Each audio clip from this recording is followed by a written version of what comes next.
As a professional who has an insatiable love for culture, combined with the knowledge I have attained in this discipline, incited by intellectual passion as a result of my pursuance of a master's degree in cultural studies. On this journey, I cultivated a relationship with culture, which comprised four stages.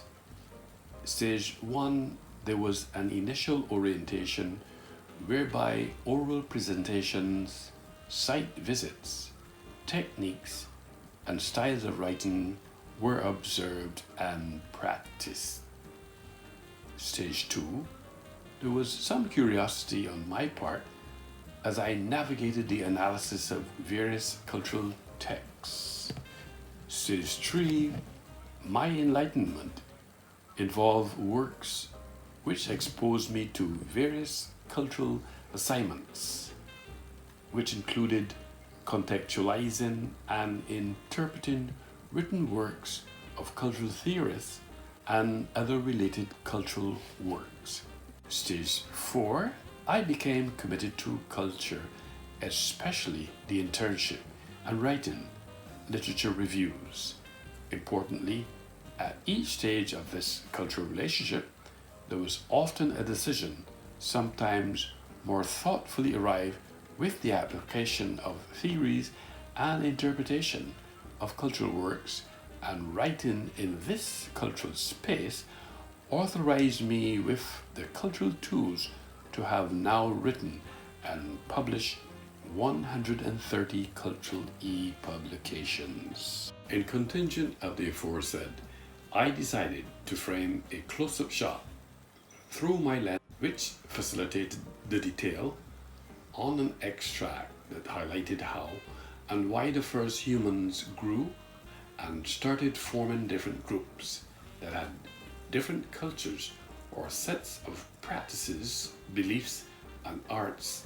The actions and behavior of the first humans enamored my intellect.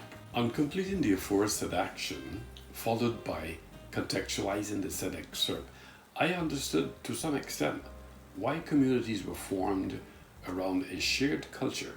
Their actions and activities led to the creation of societies which have been part of human beings' culture for millennia and post-modernity.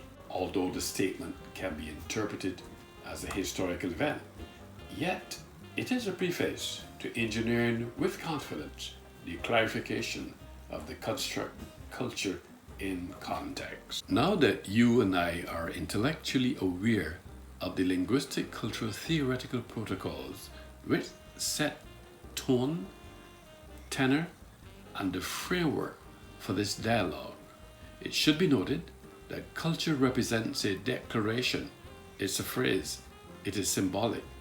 It also has cultural boundary terms. Culture is also geometric and ethnic. Geometric is simply straight lines drawn on a map, whilst ethnic is relating to a population subgroup within a larger or dominant national or cultural group, with a common national or cultural tradition as well as religious boundaries. In addition, it should also be noted that there are language boundaries. For example, the European state that covered around distinctive languages, a case in point frontier. There are 9 universals of culture, which include material culture, arts, play and recreation, language and non-verbal communication, social organizations, social control, economic organizations, education, conflict, and warfare and worldview. Culture has 5 basic characteristics which are learned, shared, based on symbols, integrated, and dynamic. Importantly, although all cultures share these basic features which are learned, it is not biological, nor we do not inherit it. It is just shared based on symbols and is integrated and is dynamic. Now that we are sensitized to the fact that culture was defined earlier as these symbols, language, beliefs, values, and artifacts that are part of any society, as this definition suggests. The first type, called non-material culture, includes the values, beliefs, symbols, and language that define a society. The second type, called material culture, includes all the society physical objects, such as its tools and technology, clothing, eating, utensils, and means of transportation. However, symbolically, I wish to use my lens to focus on social organization. This is the way that society divides people. A case in point, in modern Western societies, stratification is often broadly classified into three major divisions of social class: upper class, middle class, and lower class, and can be construed as cultural social stratification. In most cultures, there is a ruler who is more powerful than the average person. For example, rulers are the heroes. They motivate us to go places that we would never otherwise go. They are needed both to change organizations and to produce results. In some cultures, there may be several levels of organization based on sex, age, occupation, or even reputation. Social organization is an important element of culture that defines how the society treats the relationships between different members of that culture. The next element constitutes customs, or the traditions, values, and social norms of a society. These help a society define their beliefs about right and wrong and create social pressure to obey those beliefs. Religion is another element which demonstrates a society's morals and beliefs about humanity's spirituality and reason for existing. Language is a series of spoken, acted, or written symbols for communication. The main difference between them is that a sign is a form of language that directly communicates with the targeted audiences. Sign could also mean a usage of gestures to convey information or instructions. In contrast, a symbol is a conventional representation of an object, function, or process. This is another crucial aspect of how we live our daily lives and connect to people in our society. The Korn Ferry study revealed that the top three culture change strategies include communication of changing initiatives, leadership development, and embedding culture change in management objectives.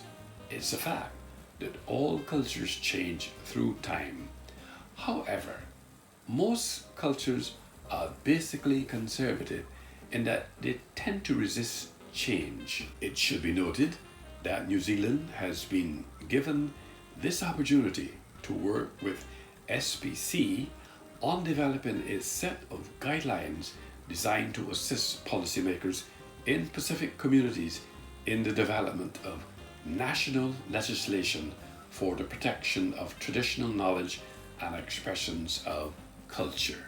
At this juncture, I wish to make the point that as a student of film, I have employed camera angle over the shoulder, which in this context is a technique shot because I wanted you, the reader, who has a subconscious sense of orientation while reading this text.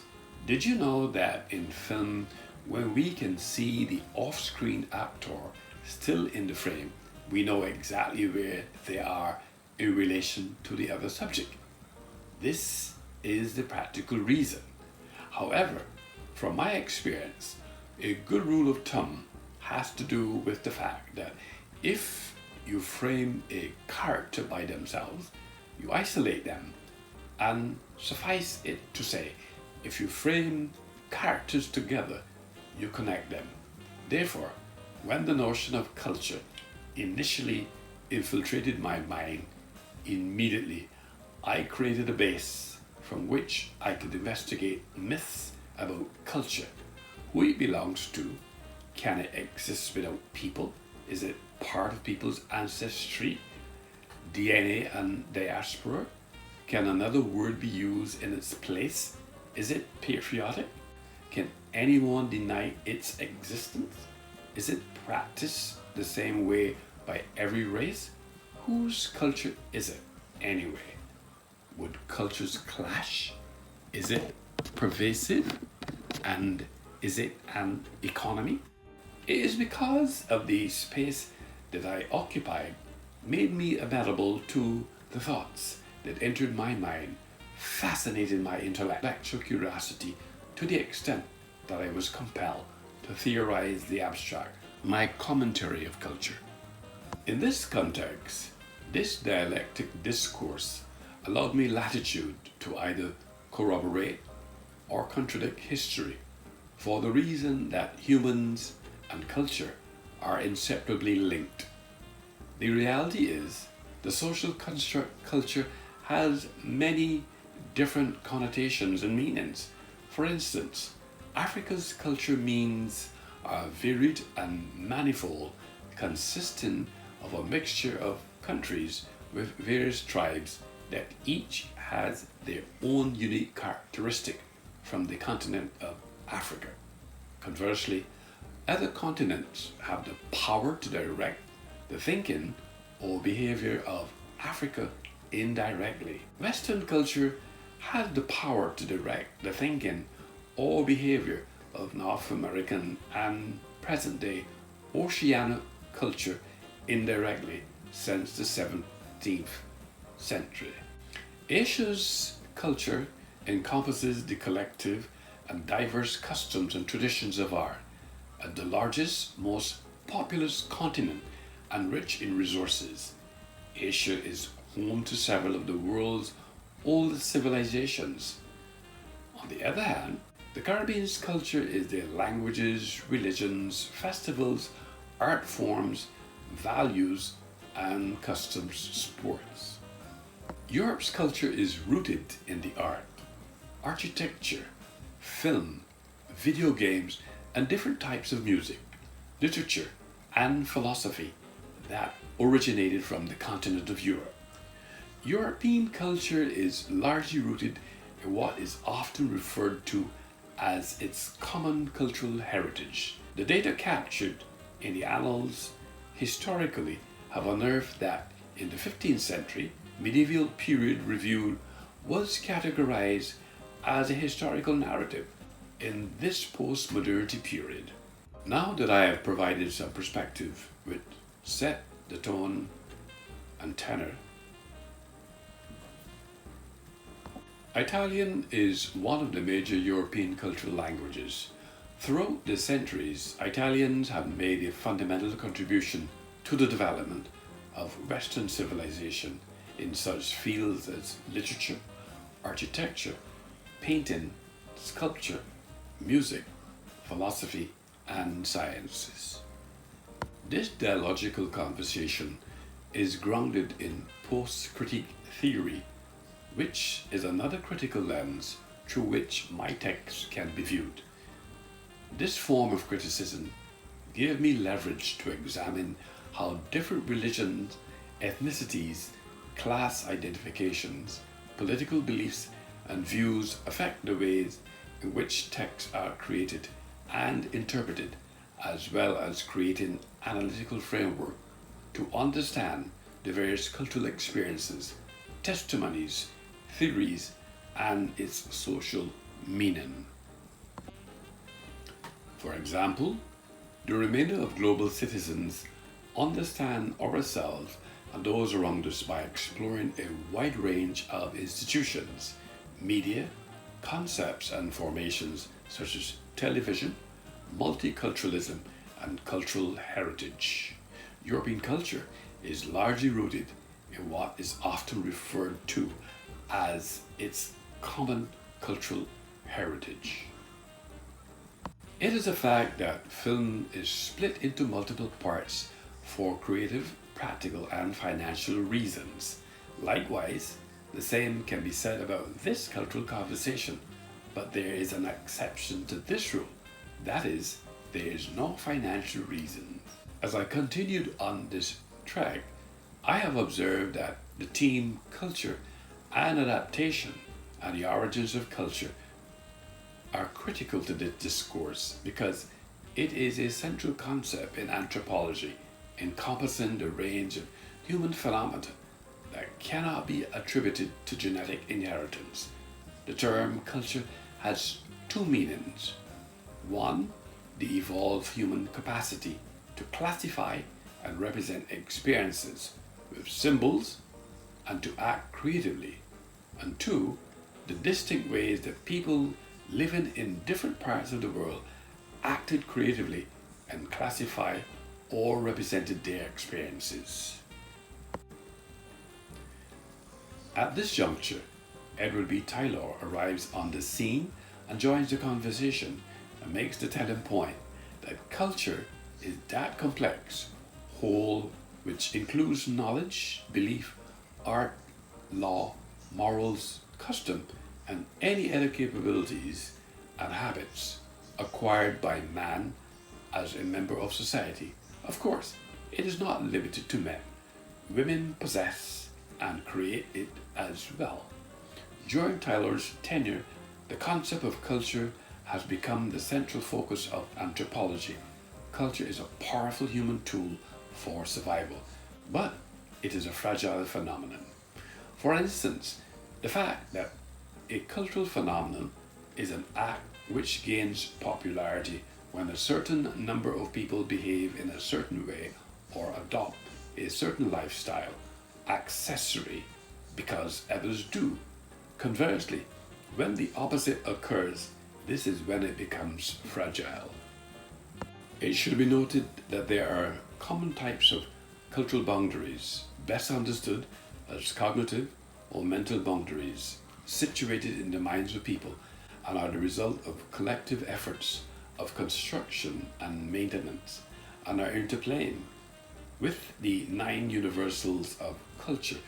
Culture has 5 basic tenets, namely learned, shared, based on symbols, integrated, and dynamic.